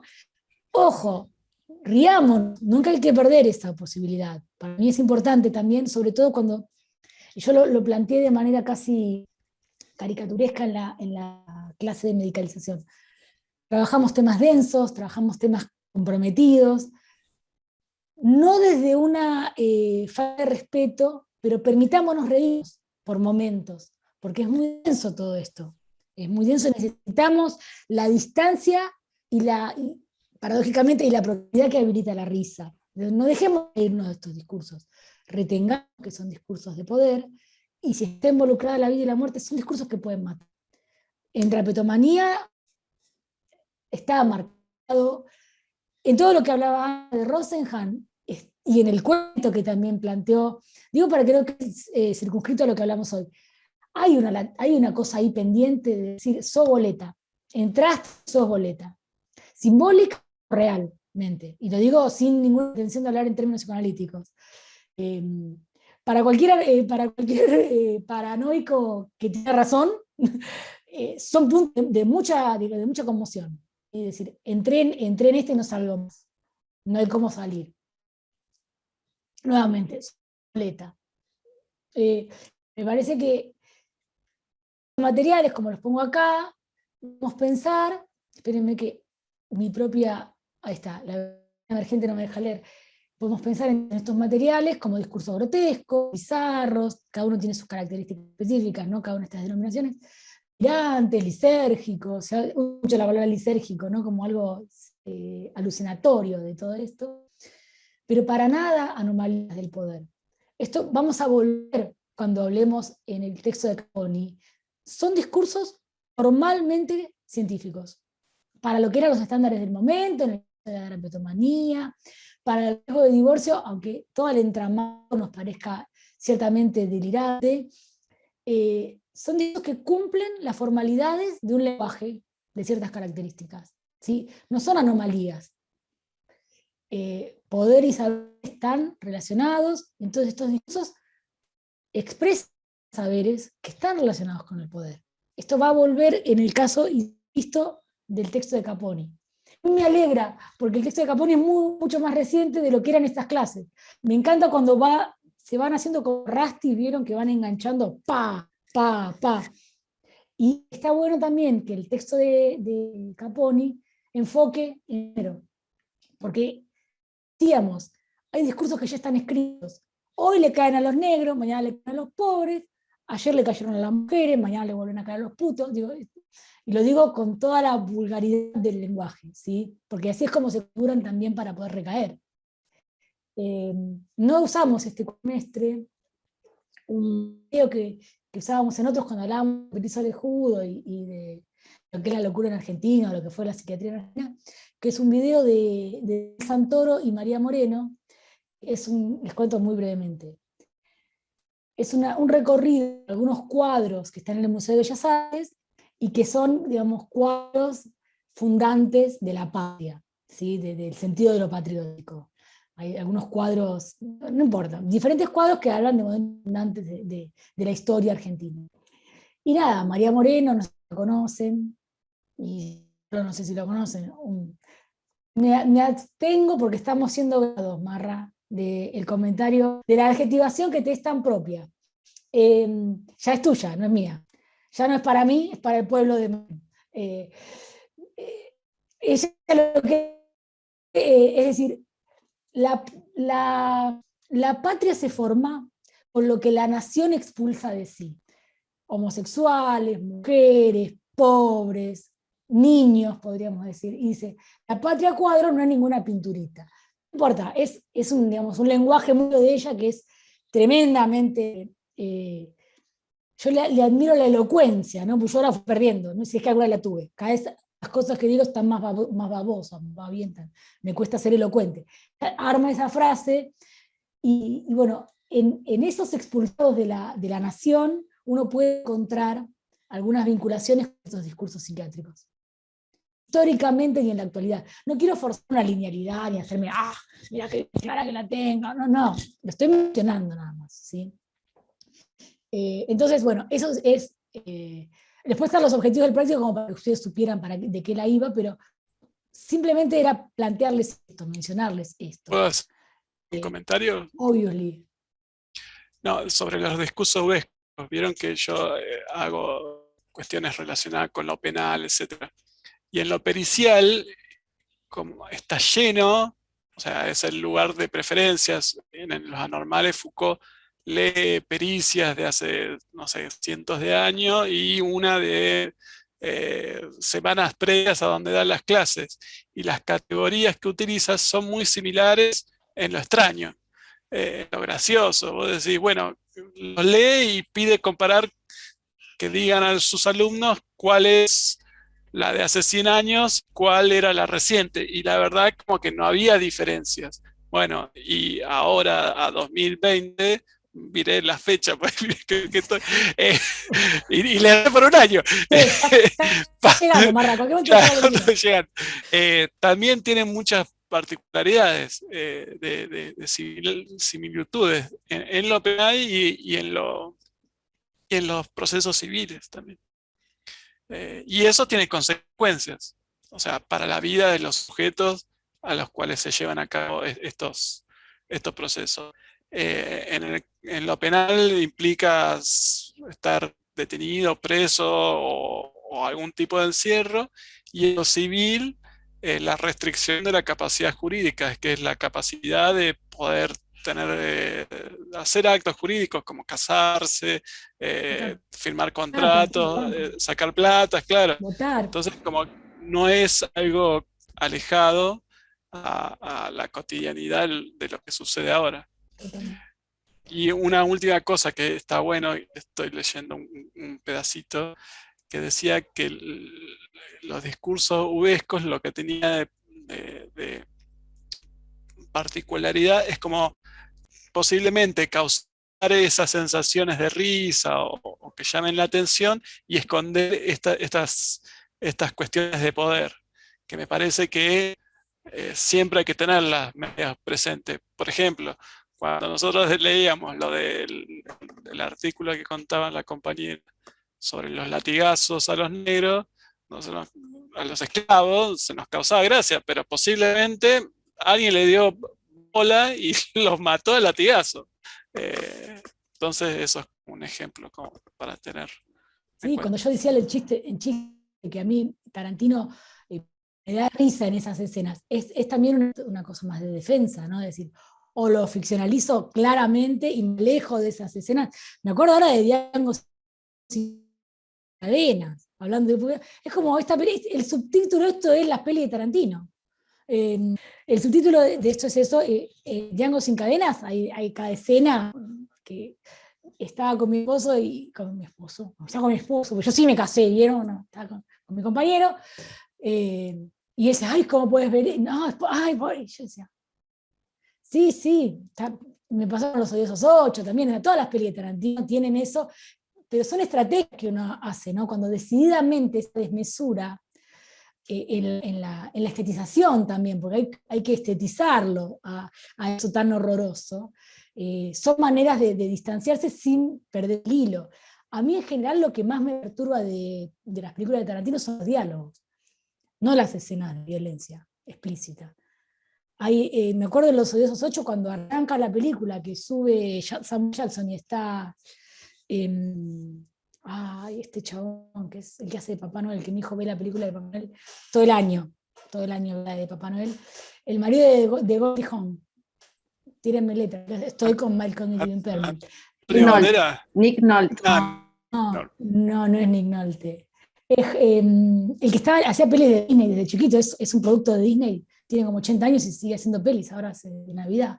Bueno, el marido de Goldie Hawn, después lo vemos, tiene una conversación entre ellos, que es extremadamente perturbadora, porque, y fíjense cómo los procesos, a mí me parece interesante lo que trabaja Tarantino en esto. Hacía poco que había terminado la guerra civil. Sin embargo, de lo que estaba hablando, y cualquier relación que se pueda hacer con dictadura no es casual, no por eso va a ser lineal.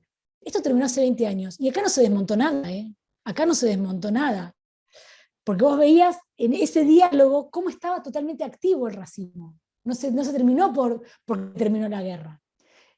Carl Russell, exactamente, Carl Russell.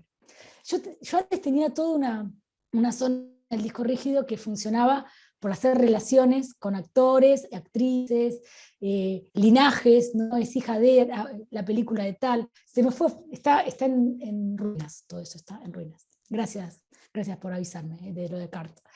Entonces, hay muchas escenas para mí de Tarantino, a mí me pega así, no quiere decir que tenga que pegarles así, me resulta más violento, más perturbador, más conmovedor en el sentido de que las que son, no sé, el lanzallamas prendiendo fuego a Hitler, ¿me entiendes? Es como una cosa así. Pero bueno, tenemos unos minutos más, las escuchamos, cuéntenos qué onda, qué les pareció, ¿funcionó esta loca idea o no? ¿Qué les pareció? Sí, la verdad que sí. De hecho, se pasó rapidísimo. Y para ahí como para dar más charla. La verdad que está bueno.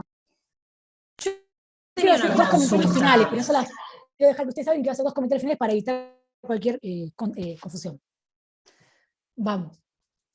Yo tenía una consulta para ver si entendí más o menos lo del discurso huesco. Yo cuando mencionabas todo esto me acordé de la intervención de esta diputada de Juntos por el Cambio en el 2018, cuando se votó, no me acuerdo si eran senadores o diputados por el aborto. Esta diputada de Juntos por el Cambio, la que es como Carl Russell, tenés que decirme cuál porque hubo de todo en ese momento. Bueno, que fue la que hizo la comparación con las mujeres y los perritos. Que se queda con la mitad de los sueldos. Claro, lo que digo yo es esta idea, ¿no? De cómo el escucharlo, o sea, fue como, perdón, era como gracioso, porque o sea, hablando de perritos, pero al mismo tiempo era como la violencia que implica que nos compare con perritos y una adopción de perritos, o sea, como va por ahí. Ahí el hilo conductor es digamos, la naturalidad en homologar mujer o hembra y reproducción. Claro. Es tan natural que una perra tenga perritos como que una mujer tenga hijos. ¿Pero eso se podría considerar un discurso huesco? Sí, porque está en juego una ley también. Y nada, nadie te va a hacer, che, ojo, ¿cómo sabes decirle huesco? Esto es todo muy tranca. No, pero digo como para ver. Si quieren decir. No voy a andar diciendo, eso es un discurso huesco, según Foucault, ¿no? Foucault van a terminar como yo con la propaganda de shampoo. Ahora van a ver un huesco por todos lados. Sí. Creo que yo en las propagandas de shampoo veo la metáfora del control social todo el tiempo. Entonces ya es como, nada, Klosterboer. No me olvidé Luciano Pilato. Todo el tiempo para mí están ahí, ¿no? Con los rizos disciplinados y todo eso que hablan, cachorrizo, qué sé yo. No creo que les pase eso. Lo que sí me parece interesante es lo que dice Mariano. Son discursos que dan risa, esa risa que no te obture el registro de que son discursos de poder. ¿Sí? El poder no se ejerce solo con una seriedad, con una cuestión, ¿viste? El poder se ejerce especialmente a partir de la creación de sentidos comunes que están armados a las trompadas, discursivamente. Están armados con retazos. Por ejemplo, los perritos también ponen a las mujeres en una posición recontra, sin derecho, o sea, no tienen menos derecho que los hombres, o en esa área de la vida, ellas no pueden elegir. Es como re complicado. Totalmente, porque aparte esa es su naturaleza. Cuando veamos el texto de Caponi, nada, van a flashear en colores porque es difícil. Es difícil de sobrellevar aparte. Pero hay otra parte que nosotros no la damos in situ, porque tenemos 2 horas, pero está la segunda parte, es como, si no engranaron suficiente, tienen la segunda parte, que es la de la delincuencia femenina, que es una compañera mía que empezó la maestría, se llama Mariana Dobbio, y registró hizo toda una reseña de textos de esta época, no importa el periodo, no vamos a extendernos, después vamos a hablar, acerca de la criminalidad femenina.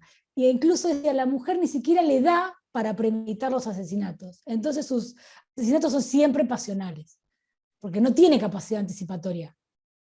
Miren hasta las tipologías de crímenes, partían por no conmover el hecho de, bueno, la mujer ni siquiera para ser buena delincuente, hace lo que puede, va y mata, un cuchillazo, envenena, Gilla Murano, ¿no? Pero no es que está ahí premeditando, armando el gran plan criminal, como pueden hacer los hombres. Les digo esto por decirles, porque nuevamente el mundo de lo penal, o de lo jurídico y de lo psiquiátrico, hay una mezcla ahí, hay una mezcla. Lo digo con la S porque este enfermero hablaba con la S fuerte, yo me acuerdo, lo invoco cada vez que digo la mezcolanza. Creo que se llamaba Julio, ahora no me acuerdo. Lo que les quería decir eran dos cosas. La primera es que toda esta mezcolanza no nos lleve a nosotros a aplanar el análisis.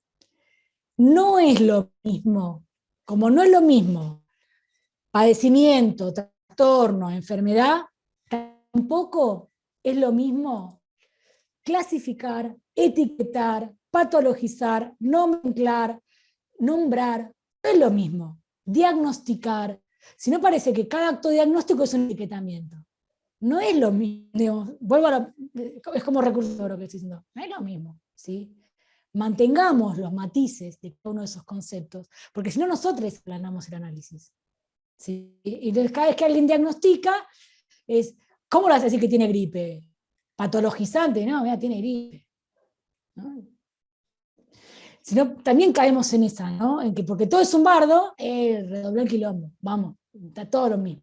Yo les pido encarecidamente que no aplanen el análisis, etiquetar, nomenclar, clasificar, nombrar, diagnosticar, todas son palabras que tienen puntos de convergencia, pero no es lo mismo, no son sinónimos, ¿sí? Ojo con eso.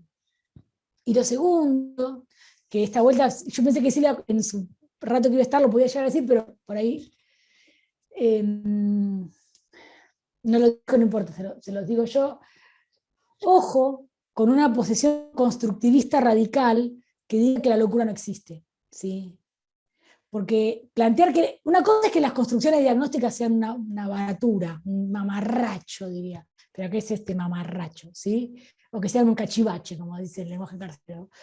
Una cosa es eso, y otra cosa es que la locura no exista en el sentido de que no hay gente que tiene sufrimiento psíquico. Hay gente que escucha voces que le dicen que hagan cosas, hay gente que se siente extremadamente angustiada porque piensa que lo están persiguiendo. Ojo con eso, y la tengo a Flavia acá que por suerte me hace así, y para mí es como un puntal, porque un constructivismo radical lo que hace es reduplicar el silenciamiento de esas voces. Porque es como decir, no te sientas, no estás loco, no estás loco. Bueno, pará, está bien, no estoy loco si ser loco es no haberme reído en las fotos de la adolescencia, digo, por decirles alguna cosa, digo, extremando desde la punta, y sí, todo es un delirio. Pero ojo, porque si no, es como decir, no, la locura la crea el capitalismo para hacerse cargo de los disidentes. Haremos un cambio, porque hay gente que sufre, hay personas que sufren y que sus derechos se ven vulnerados por un montón de andamiajes que la cátedra trata todo el tiempo de poner en escena. La cátedra es ese mutante de muchas espaldas y muchos ojos. Cuando digo la cátedra es nosotros, todos acá, ¿sí? Entonces, cuidado, por un lado, en serio, porque ya esto es como acciones para la vida. Cuidado con aplanar los matices de los conceptos, y cuidado, decía Pichetto, cuidado con imbuidos de toda esta sustancialización, de toda esta desnaturalización, esta necesaria historización de los conceptos, entrar en la realidad, no pasa nada, bueno, pero mirá, se cree Superman, se va a tirar del 5º piso. Claro, que ¿sí? Se vulnera tanto cuando se etiqueta como cuando no se escucha su sufrimiento, o sea, se lo vulnera en dos sentidos distintos, pero se vulnera su derecho. Es como que se pasa, vamos, que se cruzan con la contraria. es una boludez lo que estoy diciendo. Sí. Pero es muy movilizante, o sea, para cualquier persona que trabaja con personas con padecimiento mental, cómo transmiten su sufrimiento. Y es real y es... o sea, y ahí cuando dicen la locura, esto, o sea, una interpretación liviana de estas categorías y las críticas de esta categoría también son complejas. Totalmente. Porque la tarea de la crítica es ineludible. Nosotros no podríamos no hacer una crítica de estas categorías. Pero una cosa es criticar las categorías, las lógicas de fundamentación, la relación entre saber, verdad y poder, y otra cosa es no escuchar el sufrimiento de la persona que está sufriendo, desestimarlo, ¿sí? Que todo ese andamiaje disuelva la especificidad de ese sufrimiento, ¿sí? Totalmente necesario, Euge, necesaria tu aclaración y sí, me parece que es importante porque con la postura y la construcción de la mirada crítica podría darse una lectura así y está bien que está bárbaro que lo aclares. Sí, yo aparte de un tiempo a esta parte me pareció que empezaba a ser necesario aclarar que Foucault es comidilla de cínicos, ¿sí? Hay muchos cínicos que leen a Foucault y no me importa nada, todo es relativo. No es el único Foucault que se presta a ese tipo de lecturas, pero ojo con eso, porque si no, o sea, la cátedra, y vuelvo a hablar de esta entidad supraindividual, la cátedra tiene una postura. Ser crítico no quiere decir desestimar todo esto. Al revés, es por una crítica que pueda recuperar esa potencialidad, ¿sí? Después, obviamente, puede haber otras lecturas, porque vieron que hay autores que son como el Ale, a la vez permiten una lectura y a la vez permiten otra. Marx es otro, Freud es otro. Digo, gente que le pega a Freud por una cosa y exactamente por lo contrario también le pega a Freud. Todos le pegan. Para mí, y hablo de estos tres porque para mí son como una santísima trinidad en muchas cosas en salud mental. Y yo banco a partir de la lectura que hago yo, que no quiere decir que sea la única, que hago yo y que hemos compartido con distintos compañeros a lo largo de las trayectorias. Ahora, que hay otras lecturas, hay lecturas normalizantes de Freud, las hay. Hay lecturas deterministas de Marx, las hay. Hay lecturas cínicas de Foucault, las hay. No son las que hacemos, por lo menos no las que hago yo, no quiero extender eso a imputárselo a ninguno de la cátedra, pero me imagino que va por ese mismo lado, Flavia claramente. ¿Sí? Y todo es machirules, también. No, y hay algo al respecto, perdón, Flavia, no decís. No, que yo iba a mencionar que muchas veces también se lee desde categorías actuales situaciones que pertenecen a otro espacio-tiempo, entonces como muchas veces mencionás y decís, bueno, Conrad en algún momento dijo esto, en otro momento dijo esto, bueno, Freud en un momento dijo esto, en otro momento dijo esto, contextualizar el surgimiento de conceptos y que también se van como retrabajando y no mirarlos desde la categoría de hoy. Muchas veces y no como algo pasa terminado. Eso, claro. Sí. Especialmente el trabajo de Freud. El otro día hice una visita guiada al Museo de Freud. Creo que éramos los únicos que estábamos con la camarita. Trabajos que han roto tanto, o sea, que han reventado todo tanto, no tienen esta cosa de la coherencia desde el principio. Yo se lo decía, es como rompieron una pared y no saben a dónde están tanteando, cuál es el borde. Entonces, obviamente que hay idas y venidas, incluso contradicciones. Yo a Freud no lo he leído tanto, a Marx lo he leído, pero no sabía pelear con un marxista o con una marxista, o discutirle esta cuestión. Ciertamente hay un Marx en algunos textos y hay otro Marx en otros, pero no es porque son tontos, sino porque para mí van con el martillo neumático reventando todo, y a veces ni saben qué hacer con lo que rompieron. Y bueno, vamos a seguir, porque esos mismos ejemplos usan esquemas previos de lo que ya rompieron, porque no tienen cómo decir lo nuevo. Eso también pasa. Y a veces uno ve que hacen lecturas etapistas, deterministas, bueno, era lo que andaba en la época. Digo más que nada por Freud y Marx, ¿no? Pero no importa, esto no es una clase de teoría sociológica y psicoanalítica comparada, ni Pedro en condiciones de dar algo así. Nomás les digo. Bueno, nos vemos la semana que viene. Flavia, ¿vos querés tirar algún parroquial para la semana que viene? A las 6 de la tarde, pues mandamos el enlace y algún texto que podría ser como de lectura, que sería bueno poder leerlo antemano para aprovechar la clase y eso es posible. Buenísimo. Bueno, salió bien, ¿no? Otro miércoles que por lo menos está. Muy bien. Cuídense con N al final. Chao, hasta el próximo miércoles. Abrazos. Chao. Nos vemos.